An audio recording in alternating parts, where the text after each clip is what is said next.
folks. Welcome to the Normalizing Average podcast. Join us as we dive into the stories behind the people who have overcome setbacks to achieve success, celebrating the average moments on the path to extraordinary results. Let's go.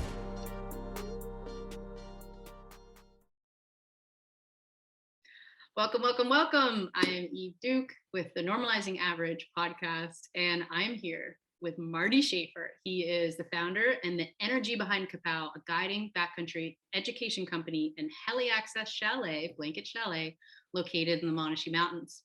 He may be, and I can attest to this personally, the most stoked individual you will ever be. Stoke is contagious, which you'll soon find out, and he'll probably bring out the best in you. Organizing his whole life around fun, it's always been Marty's vision to bring together industry professionals and the recreational enthusiasts for an approachable, educational time in the mountains. It is no small feat to say that Marty knows a lot about the backcountry. And Marty, welcome. Thank you so much for coming on. I'm so honored to be a part of this, Eve. Thank you. Let's do it. Let's get into it. So tell us about, you run Capow. I run Capow. Capow is short for Canadian Powder Guides. I'm excited for this podcast because I think typically I talk about Avalanche Education. I talk about me as like an athlete, as a skier, but I am honored to be talking maybe as an entrepreneur. I haven't really got that title too much. So maybe this is it. This is the first official, I am an entrepreneur. So thanks for giving me that. A big one. Yeah. Let's talk business. I'd love to kind of like, yeah. And it's been hard. It's been, this is the 10th year. So quite excited that it's been going for that long. I started Capow, 2012, with this vision of creating a guiding company that was more approachable and a little different than it's typically been out there. I never enjoyed the traditional style, which is, I hate to throw Europeans under the bus, but that's kind of the old style of guiding where it's been guides lead, clients follow. It kind of comes back to when I was a little grom. My father was a ski guide, so I kind of grew up in the industry. And I actually, even though I was in it, I had a hard time finding mentorship growing up. It was like a hard time to find people to look up to. So a bunch of us idiots, I'm going to use Chris Rubens probably a few times in this podcast, but I remember him and I exploring the Rockies, thinking back on it, surprised we didn't get caught in more avalanches. But I remember being really hungry for that mentorship. So fast forward a few years, starting a guiding company once I was certified as an ACMG, Association of Canadian Mountain Guides cert. I started this company, and it's just been growing in the greatest ways. I love thinking back in the last 10 years, the highs and lows of creating business. And it's so great that I put that time in, because now I'm just like really enjoying where the size of the company's at. Yeah, I checked it out. You have a pretty sizable team. Yeah. And that's the biggest thing. It's like the team is the whole core of the business. Mm-hmm. It's like, I think early on, I decided to separate my personal name from the guiding company. That's what a lot of guides in Revelstoke and would do, is they would, they'd come up with a guiding name, but, it's actually based really around them guiding. Early on, I was like, separate myself out, get the guiding team. Like the team is like, actually Katie Burrell, when we first started building the business, we thought it'd be funny. Instead of business cards, it was like baseball cards. So each guide would be like a baseball card. And as a client, you want to collect every single baseball card. And each guide would bring something different. There'd be like the Aaron Chance would be the split board guide. And then you'd go out with like Troy Leahy, the legendary long timer, that sort of thing. And it's just like, ultimately it started with hiring my friends. They were guides. And then eventually people like Andrew McNabb, local Revelstoke legend, eventually got into the guiding stream. And then I think we sort of forced him into it because all of his friends ended up getting the guiding cert. That's what it is. These like the entire guiding team, the chefs, caretakers, they're my closest friends. So it's just been a great community. Yeah. And have you had any challenge working with friends or mentoring friends or leading friends? I mean, I even think back to the beginning, it actually ended up being great. I was respected quite a bit, but a lot of these guides that work for me were my mentors. And I think of someone like Troy Leahy, who's now the head of guiding ops. I remember when he worked back at Sunshine, he was the guy that all of us Groms looked up to. He taught us a ton. He was actually influential in me getting a job on the ski patrol before I was a certified guide at the ski hill here in Revelstoke. Yeah. It's been, I think it's come with a lot of mutual respect. So obviously there's work environments that are tough, but it's been great to work together with friends. It's just like you kind of have a depth of knowing each other in the work environment. That's just, that you take years to build, but we've kind of started by being friends. So yeah, that's cool. Yeah, I think that's key to what you said about mutual respect is going to be a huge one. Like, even if they weren't your friends, that's such a big part of leadership that people miss, is that you have this possibly like boss, employee, employer, employee relationship, but the respect and the culture that you also build, which I think probably Capow has, I wouldn't even need to guess, would have probably such a strong and an amazing workplace culture. As much as it doesn't seem like a workplace, because it's like you're guiding, you're in the backcountry, you're a blanket, you're doing these cool courses. And is there anybody or anything that you've done that you've had to keep people, like keep that culture up or keep that stoke up? Do you find there's highs and lows like throughout the season? Do they get burnt out? Oh yeah, for sure. And I think in general, just especially with the way the workforce is going right now, it's having employees is really difficult. And I don't think I'm sure most employees would be like, well, you just pay us more, Marty, and then we'll stick around.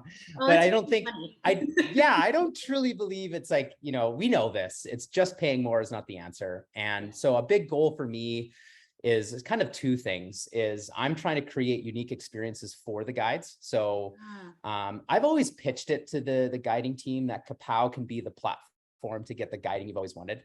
So, that's been like everything from tent-based trips to trips based out of town. And then obviously the Blanket Glacier Chalet, which is, if no one knows what that is, it's a short helicopter flight southwest of Revelstoke at a lodge that my parents started when I was born, which I've actually taken over. But for the guiding team, I'm trying to create these unique locations that they wouldn't get on their own. And then the second part of it is very much find the clients. And I think that's a big part that stands out, is we get a different type of client than you would get in a normal, let's say a heli ski company or, an old school backcountry lodge. It is younger, and young doesn't have to be an actual age. It's sort of like young at heart, and a client that's really keen to learn and progress their skills. And what ends up happening is this, like, it's kind of where I started the business, where I knew these guides wanted these clients that they could actually take into the fun terrain they've always wanted to guide. And then these clients always wanted these guides they could trust to have a reliable experience, whether that's rappelling into a couloir or just having a ton of fun in the backcountry. Yeah. I think it started off like early on, I very much advertised we're free ride camps. We're going to take you into the rad terrain. But as business grew, I realized it's like, no, you don't have to advertise the terrain. You just have to advertise that it's fun. And that's going to be the reliable experience. We're going to go based on conditions where it's the best and learn along the way. So it's kind of like setting the guides up for success to, I say that a lot. Katie Burrell is going to make fun of me of that one. We're going to set you up for success. We have that in all these posters, but it really is, these guides will set clients up for success so they can make decisions on their own in the future and keep coming back. So was that part of your vision from the start when you took over Blanket, or when you started Capow, was both this culture, but also the market and the demographic that you were reaching? Did you know that you wanted to focus on, okay, this is going to be an enjoyable experience in the backcountry, but it's also for people who want to have fun, who want to have a good time, who are, like you said, young at heart? Or did you start with kind of going after everybody? It was like, okay, we're going to just do it and see who we get. Like how long did you nailed it. It was definitely like, there was a target demographic. And I always saw there's a piece of this guiding pie that hasn't been created yet that we have to go after. And that's the like experienced, skier, maybe not tons of experience in the backcountry, but someone that's, dialed under their, ski or snowboard, dialed at mountain movement in the resort, and then you can transfer that into the backcountry. Mm-hmm. But what's funny, on the first couple camps we did, Chris Rubens helped me start with another guide out of the Rockies, Kevin Hirtas. We started, I think the first camps were called the Shreds-to-Toot by Capow Guiding, but it was based out of Rogers Pass, and it was very like free ride oriented.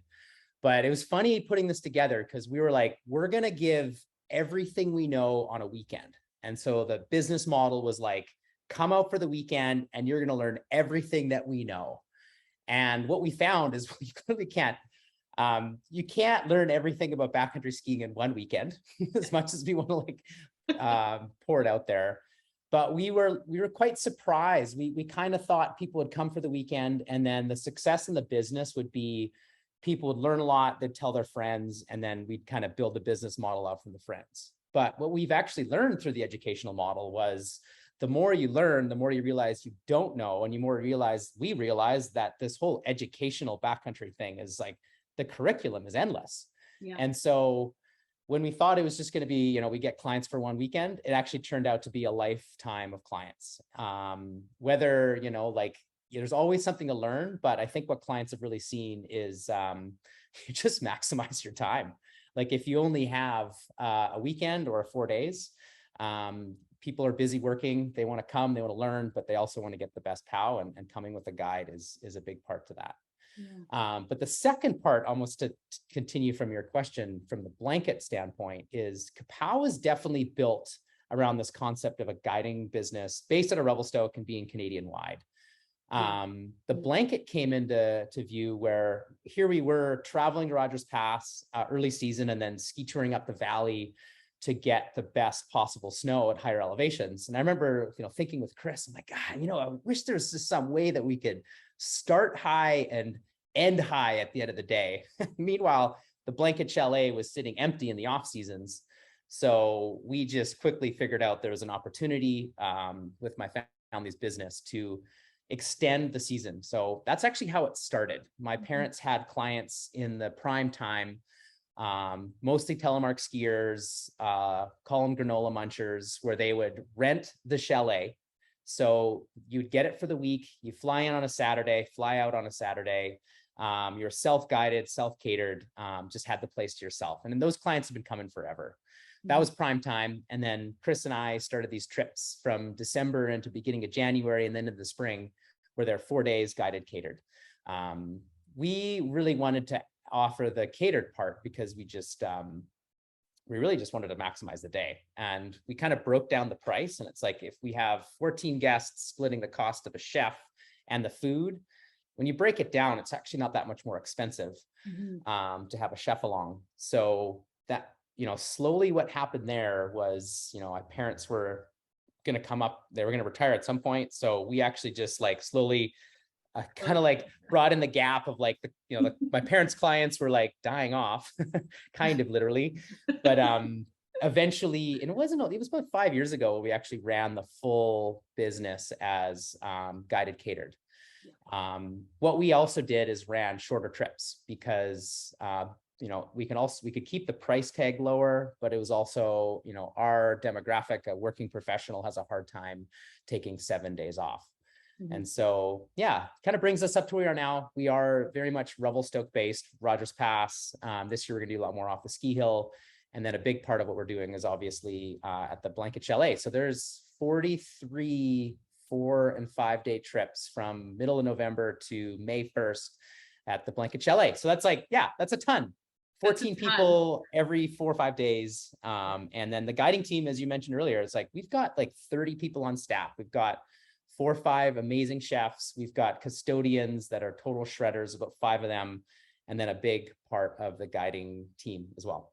Yeah, this is huge. So is that what you envisioned when you started? Totally. I mean, isn't it amazing where you hear this about like, if you believe it, it can come true. It's like, it's as simple as it is. If you actually have a vision, it happens. And I was actually thinking about it before coming on this podcast about kind of the biggest gift that my parents gave me is there's a perception that my parents sort of handed me the keys to the Blanket Chalet and let me sort of take over, but it's it's been very much building towards it. It's been a hard hard transitioning the business into the guided catered with the upgrades, operating through COVID. But the biggest gift I think my parents gave me was just this work ethic. Like, it was hard to take over. It was hard to run a business. And I just I think back to when I was ski touring up by myself in like early teens, like this is the Capow business model is exactly what I had visioned. I might have not been able to communicate it, but it has gone completely in the direction that I thought. It's been a dream come true. And so much so, I mean, I just got married last weekend to a guest that came up with a blanket. So it's like, yeah, on so many different levels, Capow has been a dream come true. Yeah. So let's talk about the business and the business startup, because it is like, I can appreciate that it's a whole new business model. It isn't like you just took over this thing that your parents had been running. It's new clients. It's a completely different brand. It's a completely different product and service that you're offering as well. So it's a location that you had available that you were able to use. So yeah, tell us about kind of the startup and what you needed to do to get going. Oh, this is where we need to bring in Katie Burrell, because I certainly had a vision. I had certainly had this vision of, a guiding style. And I was able to communicate it, where I was like, I remember communicating to Katie where I was like, okay, there's these guides that are just the best in the world. And there's these clients that want to come to the best in the world. And like, Capow can be the glue. And I remember her looking at me, she's like, this is something unique. So Katie is very much the TSN turning point of the business. It was like, I will always give her credit to she believed in it so much that just fueled the fire for the rest of my life. Mm-hmm. And for anyone that hasn't, you interviewed Katie earlier, but Katie, it's been so cool. I'm sure Eve, you watching as a friend, it's like, I think we've believed in her as a comedian, and just watching her success over the last couple of years has been awesome. Yes. But that goes to show our brand identity was very much attributed to Katie and I just having a ton of fun. You can see some of the early camps, how to be a young person that older people respect, obviously our youth trips, camps like the ski mountaineering, where you obviously learn rope skills. That's how to hook up with your friends. We just had a ton of fun with it. And that also just set there's words on their website was like, if you don't think this is funny, then you're not our target demographic. Yeah. Setting the tone and the marketing up front. Yeah. And, especially now, it's the harder thing that I have, the business struggle I have now is certainly not finding clients. It's making sure that we have, got our team. And so early on, though, that really kind of streamlined, you land on the website. If you didn't think it was funny, then just move on. So we've certainly developed that's been the core of our business, I think. It's just really establishing a gateway as a client. This is where you're coming in. But yeah, building things up was slow and in the best way possible. So, we ran camps all over the place from the Rockies. We did a couple things on the coast, but mostly at a Revelstoke. And then over the years, we've actually we had this sort of big window, we're going to do everything. And then, over time, and we'll probably talk about COVID at some point, but COVID was very much okay, focus on the core business model. Yeah. This is what we're going to do. And this is how we're going to run it as a successful business. And so it's kept it fun, but we've also kind of streamlined what we do as a business. Mm-hmm. Yeah. So did the business model change over time from the start? It's been the same. It's been very much this educational piece. But I think it's we are streamlining. I think there was a lot of inside jokes for a long time. And those inside jokes were even is this a camp? Is this a thing I can sign up for? Is this a swingers week? How to hook up? So I think we're doing a better job at this is what we offer. Let's be clear. Yeah, but the business model, the core model has remained the same. It's having a ton of fun. I wanted to call guides backcountry mentors, and I've always hated the word client. I still haven't found a good word for that, but yeah, the core business model has stayed the same. Mm-hmm. And do you find customers come, is it 50-50? Are they there to ride the terrain and to really do the outdoor thing? Or are they also, what percentage of them are there for the education piece? I think they're coming to ride. And then the educational piece is just, it kind of depends. So we do have Avalanche, like a component of the website is Avalanche Education. Yeah. And what kind of separates us from other providers is we really focus on that sort of the higher level. So I'm going to focus on that actually. So what happens with Avalanche Education, you can take your AST1 and AST2, which is the Avalanche Canada set curriculum for Avalanche skills training. And then after you've done your AST2, which is like a 3 or 4 day course, there's not really anything left for the recreationalists. So what a lot of times someone will do for further education is they'll take the professional level course, which is the Avalanche Operations Level 1. And so we're finding, like, once you're done your AST2, like, what is it that's sort of next? Yeah. And we actually originally called it the Mega Blast. So what we did is we wanted to add our own flair to AST1 and 2, just sort of like a smaller group, higher level. We called it Blast, Backcountry Learning with Avalanche Skills Training. So curriculum being primarily in the field. And then the Mega Blast was the mountain education geared for advanced backcountry learning with Avalanche Skills Training. A little bit of a mouthful. So we've changed that in just the Avi Pro. So we focused on our Blast 2 and our Avi Pro is very field focused. So very much giving the tools to make decisions in the big complex mountains. And you'll see on, like, for us, approachable price tag has always been key, but you'll actually find that we've got the most expensive AST2 out there because it's like, it costs to go small group and bigger terrain. And I think we're a little bit longer as well. Mm-hmm. So the Blast 2 and Avi Pro is very much like you sign up as a client, you know you're going for that. What we've actually created for the Avi Pro is we've got this book. So we've taken, everything you learn from an AST2 curriculum and book. We've actually called it the Avi Pro because it's the process of decision making. So it's very much this, like, learning this systematic approach to decisions and how to stimulate the conversation. And essentially, like the Avi Pro, is how to be a leader in the recreational backcountry context. So it's kind of like, it's the whole day, like gathering the weather information in the morning, driving out, having those conversations, and then building up to the decision and, like, how to stimulate the conversation. You very much learn that it's not as black and white as it's like it's on or it's not on. Yeah. It's the whole idea is just stimulating the convo. So that is very much like, as a client, you're coming for the education. But let's say you come to the Blanket Chalet. What we have is we've got this big chalkboard. So 7 o'clock every morning while we're having breakfast, we use that same platform for the Avi Pro, and we actually, like, we break it down. Like, this is this is what's happened last few days. This is the overnight changes. This is recent avalanche activity. This is the avalanche forecast. And then kind of build up to, like, okay, here's the problems. And then based on all that information, this is where we're thinking of going for the day.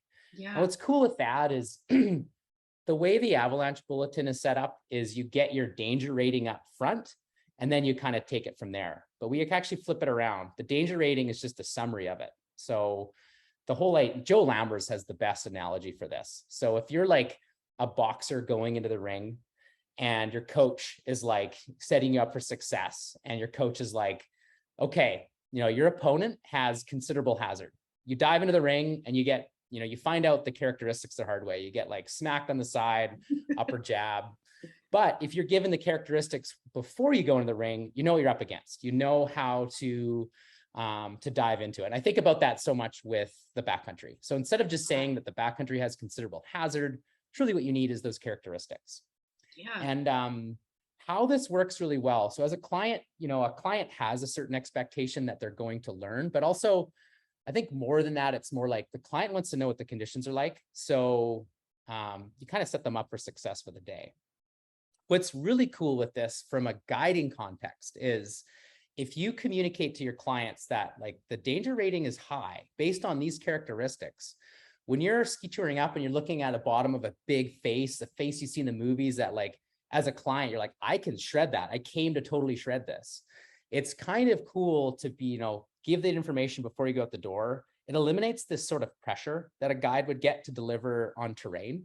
Yeah. And it's so cool because the client's just like, yeah, obviously we're not going to go ski that face. The guide doesn't have to say it because based on the characteristics you talked about in the morning, let's not go there. And so that has been a cool byproduct for the training and setting guides up for success. Because I think another reason why guides work for Capow is, you see it you see it in the heli ski world where the client might not be coming with as much experience. They're coming just to ski POW, and they don't understand why you can't go ski that big line on the day that they've paid to go heli skiing. Yeah. It's really cool to eliminate that pressure. And I also think it comes with so much more fulfillment. So when you can guide a client to the top of a mountain through all these different snowpack characteristics and terrain, the high is so much higher, knowing how much went into the day, from, learning along the whole way. So to summarize that, every trip is educational, and it's kind of a positive. It sets the guides up for success, sets the clients up for success. And that is kind of our guiding identity at this point. So that's, the core of the business. What a cool way to deliver an experience. And that is like, I've done heli skiing and I've done my AST, and it is like exactly what you said. There's the and we're very recreational, but then it's like, once you get past the 1 and 2, you're like, okay, now what? Like, I'm not going to go be a pro. I'm not going to go get my guiding certification. Like, I guess that's it. I'll just try to put into practice what I've learned kind of on my own and with my friends and my group. But to be able to have that, put it into practice, and then take it to the next level with the programs that you've created, and then have this really cool, involved, and truly collaborative experience with your guests. That's like, hey, we're all in this together, for one. Like, we're all going out together. Let's talk about and really understand, because the educational benefit to being able to really go through and work it backwards, what you've done is, it's like, okay, oh, danger, great. What does that even mean? And be able to work it backwards of what, for the why first, so that they can make their own decisions. That's an educational experience that they'll take with them for the rest of their lives. Because it's so hands-on, and then be able to take that directly into the backcountry that day and help make decisions independently. I think that's what's so cool is people learn how to do it on their own, right? Like, you learn through, and this comes back to why I believe in starting this company, is like, we wanted this backcountry mentor. Like, I really wanted it. So when you come on any trip, you learn how a guide communicates and works through the terrain, and then you kind of do that on your own. But what's so cool with this, Eve, is just watching where the industry's going. Like, I definitely think, I believe Capow helped create a guiding culture, but generally speaking, I just love where the industry's going. Everything that Avalanche Canada's done, you can see it in the media now. Like, backcountry ski touring is the hot topic. And it's definitely like, I find I'm at the right place, right time, because my dad laughs at that too. He spent years trying to fill the blanket chalet. Like, you wouldn't get, here we are in August now, you wouldn't get bookings until October. You didn't know what how your season was going to go. But now we've got an endless waiting list to come in on these camps. And so it's just like, we're kind of like funneling the right clients to get in. But you see everywhere in media, from powder magazines to ski films, it's like backcountry is a hot topic. And so luckily, it's pretty cool to have a guiding company where we've got guides that are recognizable, whether they're like athletes or athletes turn guides. And then just, the fact that we can advertise, it's like, we're going to go shredding, and then you're going to learn along the way. So it's really stoked to be where it's at. And I was actually going to say with Avalanche Canada, all the things that they're doing, like, it's incredible to see the Avalanche Bulletin, how they give the characteristics. I just love, hate to compare, but I'm totally going to compare it everywhere else in the world, from the European model to Americans are trying to catch up, but Avalanche Canada is crushing it. I love everything they're doing with social media, how they have their bulletins, the weather model on Avalanche Canada. It's it's pretty cool. It's really supporting this this movement to education for the recreationalist. And I don't know if it's because we're in Revelstoke, so we're right in part of it, but I feel like education and backcountry education is cool. Like, if you go out there and you don't know what you're doing, and you're not prepared, and you don't care about being prepared, you look like an idiot. You're not like the cool guy who's like, whatever, man, it'll be fine. It's not having your avalanche gear is like the new smoking. It's just like uncool. It's like, I love like the punk kids are like building a booter out in Slack Country, the ski hill, and it's like, you see someone new rolling through that don't have their gear, and the punk kids are like, what do you think you're doing, man? Where's your Avi gear? Awesome. Exactly. Like, it's like, you wouldn't dare do that in Revelstoke, because it's just, you look like you have no idea what you're doing. Like, you don't belong. Totally. And I think it's people like you who are champions of that, and professional athletes. Yeah, and that's snowboard and ski industry, because I see that big time in the Oh yeah. snowboard industry, and it's so awesome to see. And people, yeah, just making the education component cool. And it doesn't take much for you to learn why you need it. You know, it's like you get in a couple bad, hairy situations, or a lot of people around you have lost people, and it's like, all right, we're not messing around. This is a real deal out here. Absolutely. And I think there's this general acceptance that it's not a black and white. You don't take your Avalanche course and you haven't figured out. And it's just like, yeah, culturally it is built in the last 10 years. It's so cool where like people will be calling each other out and not having their shit together on forums. Or there's just even like, there's even these nonprofits that's starting out to help with mentorship and even just the communication. Like, you know, you see people on the skin track, someone's digging a pit and someone rolls up, total stranger, and being like, hey, what do you see in there? What are you guys thinking? So it's just cool. It's the conversation that's happening. And I love where it's going, and I'm excited to see things in the future. Yeah. Can I ask you about, no, you can't. Can I ask this you is a great platform for a question. Go for it. This is more on the entrepreneur and business operation side of things.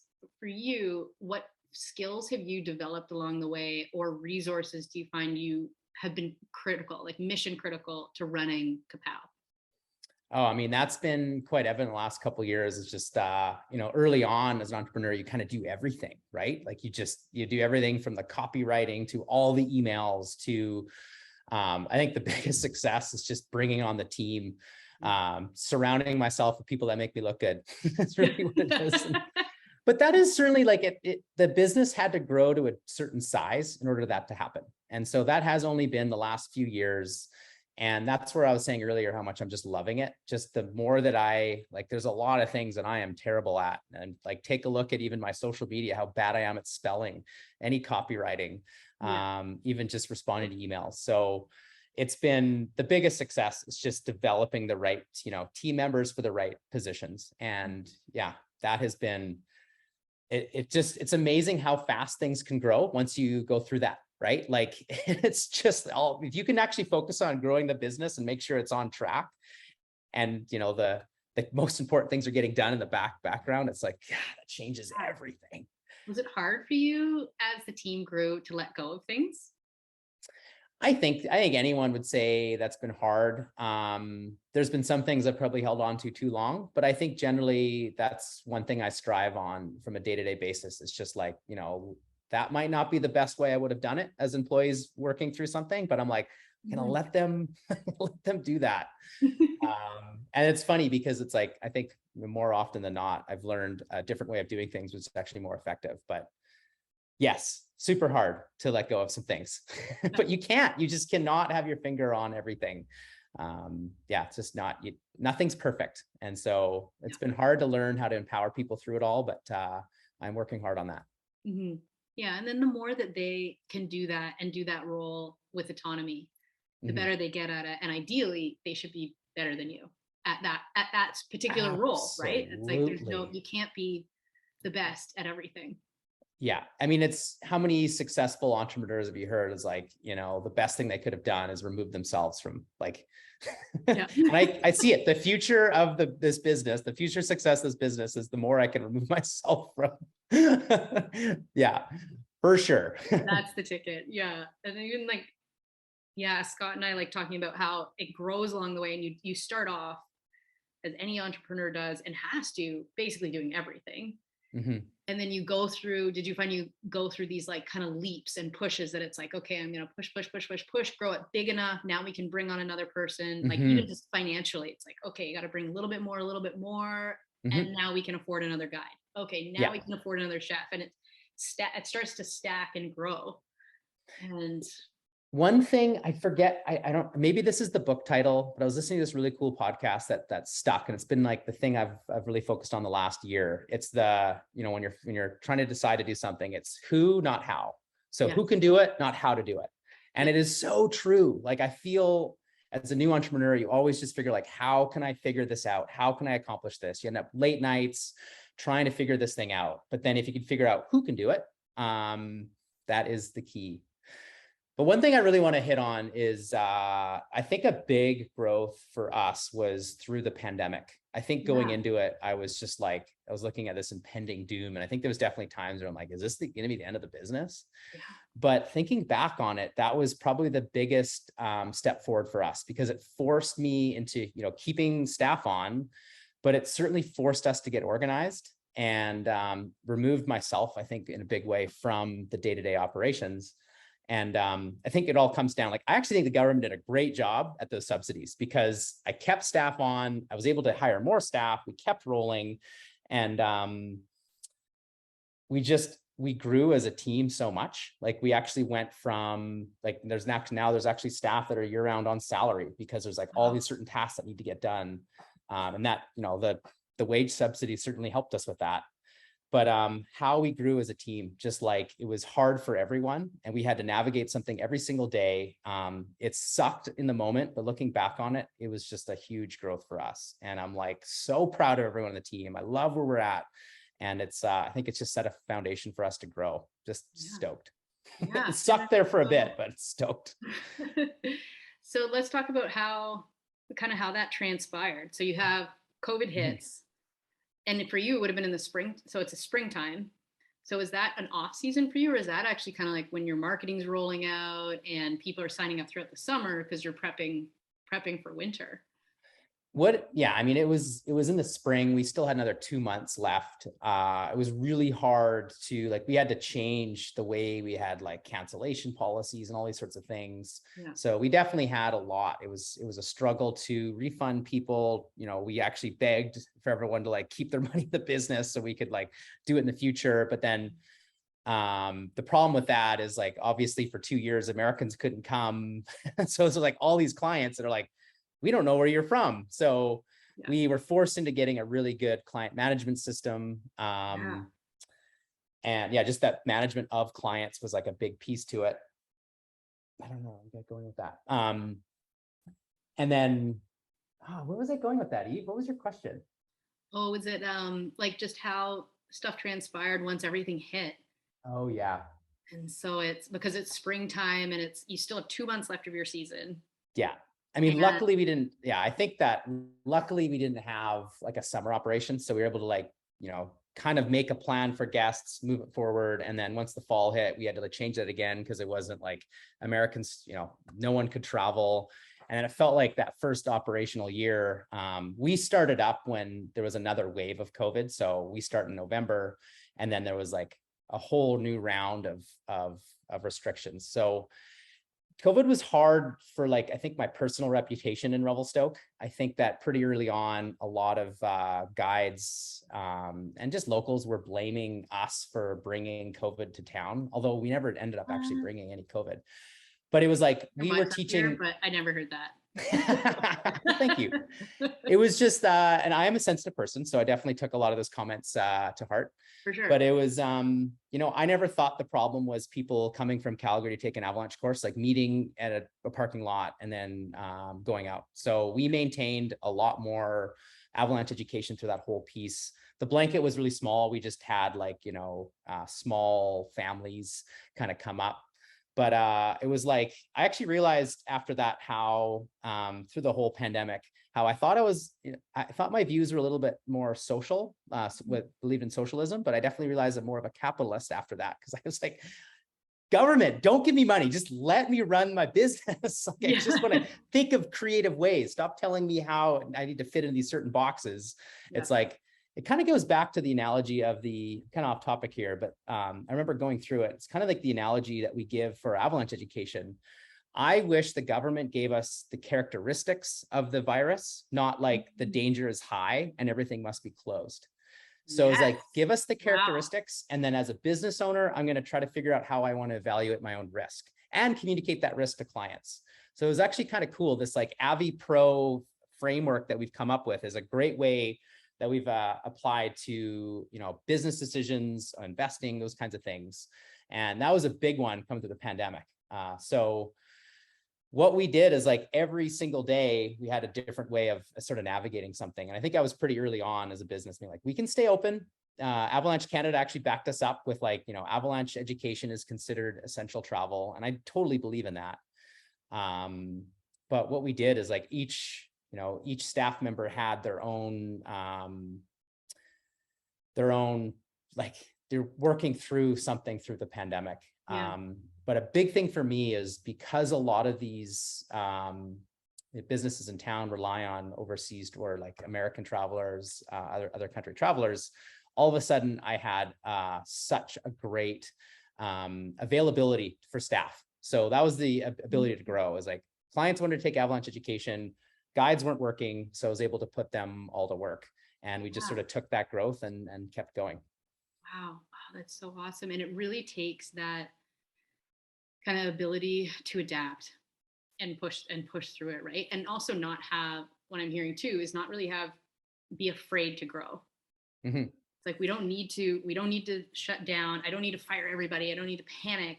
It's like, let's work from, I just love, that's a massive takeaway, I think, of this conversation, is how, and it's like our whole society, our whole world is just upside down in Mm-hmm. leading with the Avi scale first instead of the information. It's like, start with the information, and the education, like educate people to be able to make their own decisions. And then they realize, oh, my risk is low, medium, high, Mm-hmm. based on me and what I'm doing and what I know and what I have at my disposal. Yeah. So it's that was a massive like takeaway for me right now, because that almost like blew my mind, because that's Well, I definitely learned that I don't think I'm ever going to want to retire, because I remember going through the pandemic and just being like, yeah, we could totally close down. We could just shut it all down. It's probably the safer bet. And I'm like, I actually really want to do this. Like, I really want to work through. It's going to be hard, but I want to be open. I want to guide. I want to work with my friends. I want to grow things. So it's just kind of like, let's just give it a go. Yeah. Well, and you know what else? The guides want that. Mm-hmm. Like your employees, your staff, your team want that. The community wanted that. Like people wouldn't have, if they didn't want it, they wouldn't have come. Like it would have been like, oh, Capow's open for camps and looks like nobody came. Like, yeah, that didn't happen. It was something that demand there for sure. Which I would actually commend you guys for pushing forward, because it's something people needed, Mm-hmm. and to keep a sense of normalcy in an environment that they felt comfortable or safe and could continue living their lives, Mm-hmm. instead of just shutting it all down, and I don't know if that's BC, like West Coast mentality thing, or versus East Coast, because we were in the East Coast a bit during the pandemic and Locked up. Yeah. so much lockdown, but I just found we fared a little bit better, I would say, as generally on a mental health perspective, because we push forward through some things that some people might say, and that's their opinion, that we shouldn't have, but I don't know. Knock on wood, we're all good. But that's what, I mean, I certainly believe through the pandemic, it's like you can manage your own level of risk. I think you should be able to. Like, I think even as staff, it's like, if you don't want to come to work, that's totally fine. Like, the same information that what we do, we can't guarantee 100%, let's say success, but we can't guarantee like no transmission. We don't know this environment, as much as we do. So based on the information, do you feel comfortable coming to work? And it's kind of the same with the clients. It's just like, and that the hardest thing for me managing clients was like, they would hold on to their spot until like the night before. And we get a phone call being like, you guys shouldn't be open. Do you realize there's this, this, and this? I'm like, okay, I thought we've communicated through this, but you canceling last second makes this difficult, because it's like the hard part with the blanket chalet is like everything is helicoptered up there. So I always interpret like we get deposits early. It's like you committing, putting your money down means that you're going to show up. So therefore we're going to set up those systems. And I think that's it's a big thing I learned in business was like, what is the core part of our financial business? And, where can we save money? How many, people is our minimum? And so we ran the last 2 years just on the minimum, but that was been the biggest success. It's just, okay, so if that's the minimum, then we can grow from there. And it's been great on the financial side of learning through it all. Yeah. So did you end up kind of like really taking a hard look at your books and at your service and what you were charging, and okay, what is the baseline, really figuring out what that baseline was? That the first time you were able to sit back and do that for the company? It was like forced, right? I think before it was always like, this is a really fun thing to do. Let's just like keep growing because this is fun and that's fun. And then we ended up just throwing certain camps out because it's like, we can't do a camp and lose money. That doesn't make a whole lot of sense. So that set our foundation, and then I'm excited to grow in the future, but it's been great to see, where our core business model is and grow from there. Yeah. What is, to summarize, the core for you guys? Like, what's your number one? You know what, the best way to summarize that is, like, in general, it's kind of so obvious to say it, but it's any camp that it's like back to back to back, right? Like there's like certain setup costs. So we were doing camps where we'd like do a tent-based camp where we'd fly everything out for like 3 or 4 different trips, or we'd like, we had trips in Japan, we had trips in the Rockies. So it's like the cost of setting things up is so much. So, I mean, it's obvious, but the core business model is very much blanket glacier chalet, to be doing like 43 camps in a row at a location. Town-based is great because we can just, like, guides already live here. Like most of our staff either own a place or they're already living here. And so that cost of, like, we don't have to pay for a guide to travel somewhere, or they already have a season's pass to the ski hill, those kinds of things. So what we're able to do is, like, with the, turnover with the local location, we can keep our prices at a more of approachable, there's like good value to our price tags, I think. And then, know how to grow from there.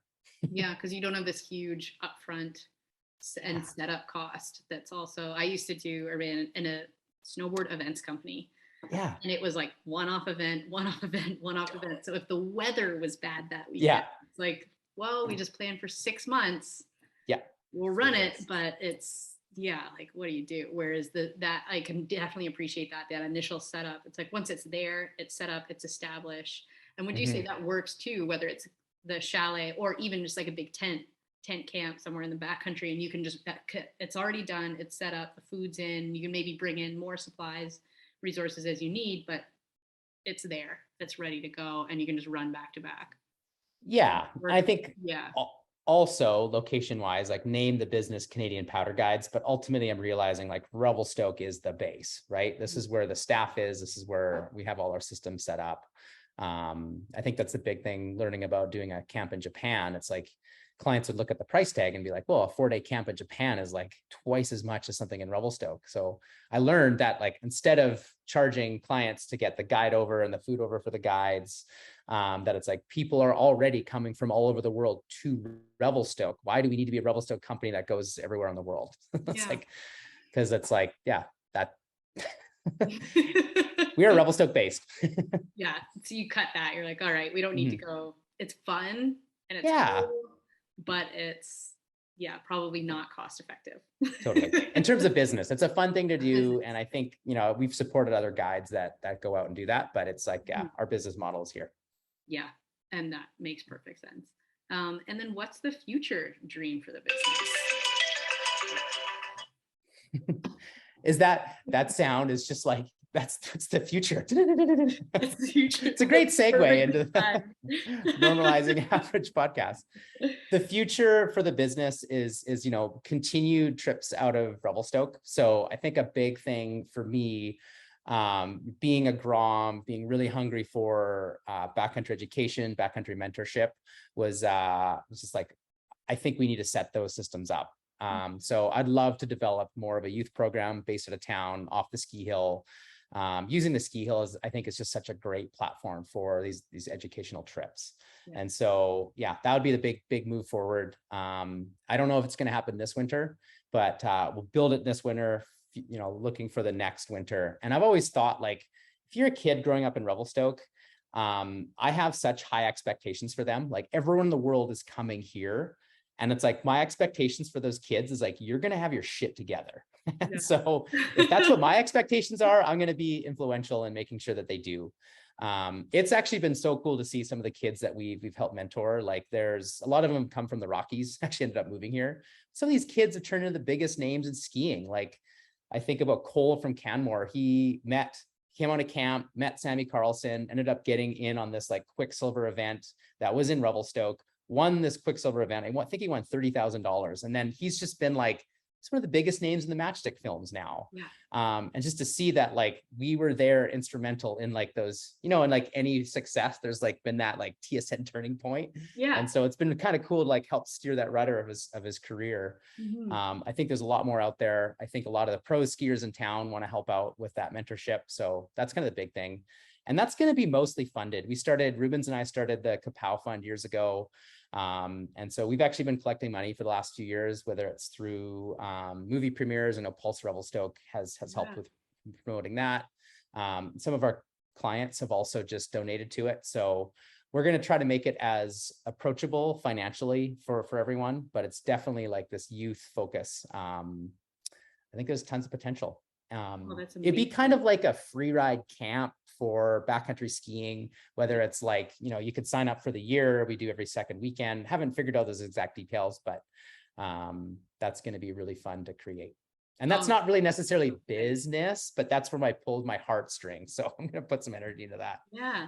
Well, and that's a big, like a huge evolutionary piece for a business owner, is getting to the point where it actually comes like kind of full circle, and then you really are able to give back because you have built this profitable engine that can sustain itself. It's not just like constantly draining and struggling and trying to stay alive. It's like, nope, we're good. Capow's good. It's a nice, humming, beautiful backcountry machine. And then kind of like the offshoot from that can be giving back even more from the community, even though I know you guys give back so much. But that's really cool, and makes me really excited as a parent, because Izzy's, she's 2. She skied 43 days this year up at RMR. What? And so, like, 43. So I'm like, and when you talk about expectations, I'm like, ooh, yeah. I think most of the parents, if you're into skiing and into snowboarding, here, that's the expectation, and it's so close in the ski hill, to give them some props too. Oh yeah. It's free. It's like, aside from like, if you're getting a family pass, a pass for yourself anyway, it's the cheapest activity you can take your child on, especially because you're in a town where the gear is readily available. Oh yeah. And so, she loved it. We did Stoke stellar chair laps all season. I bet that's more days than some people on their like free ride team. That's so, maybe Izzy's going to be next on the free ride team. That's pretty cool. She doesn't have a job, so it helps.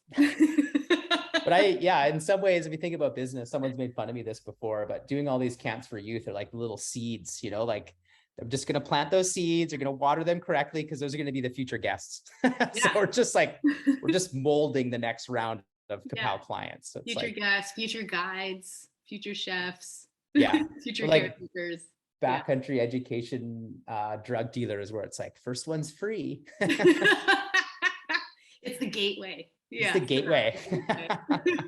We'll get you. What a beautiful thing.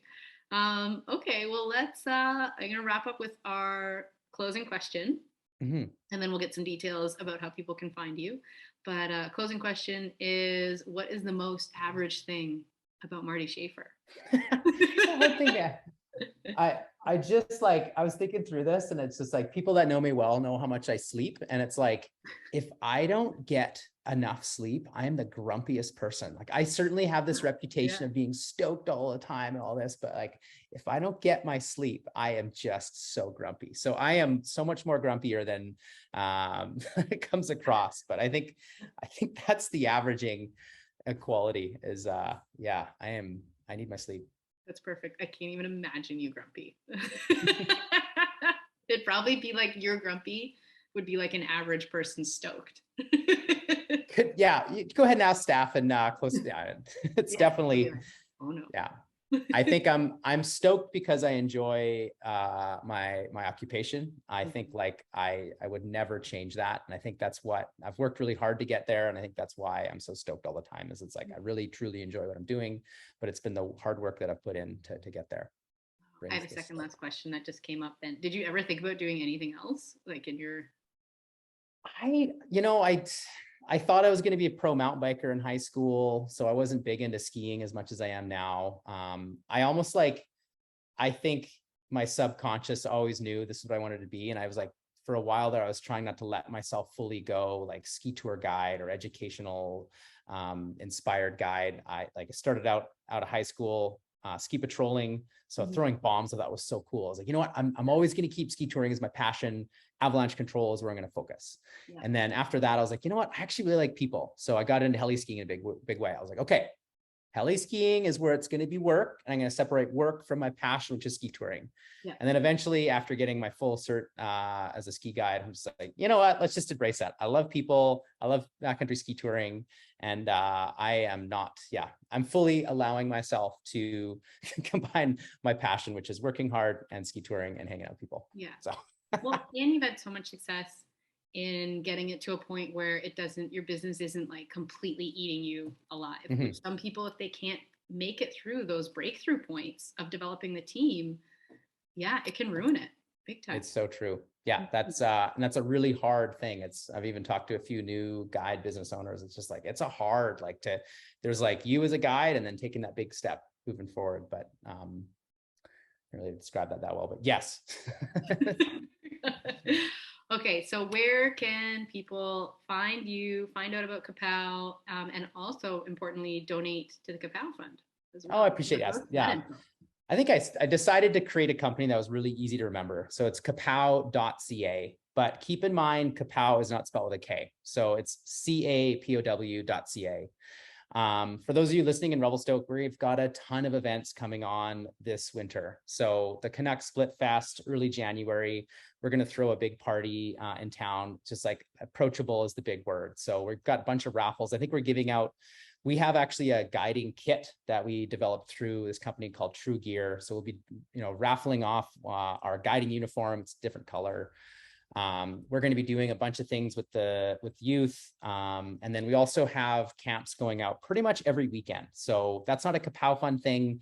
The whole idea with that, we call it the weekenders. Your ski touring partner just bailed on you. You wanted to go to Rogers Pass. So we've got guides going out every weekend with, about three different groups, but we've kind of got the vibe on there. So you can go like more advanced or more beginner. Mm-hmm. But everything is capow.ca. Follow along on our Instagram. We have a ton of fun with it. It's Capow Guiding. There's also Blanket Glacier Chalet, and then my personal account at Marty Schaffer, which is a lot of spelling mistakes and play on words. I love it. And yeah, so the fund will be online. We can access it through there. Yeah, it's through the website. Okay, perfect. Awesome. Thank you. Marty, thank you so much. This is great, Eve. I love just being in town for the last, over a decade, just to seeing what Revelstoke's done, the businesses that have grown and the community we're building here.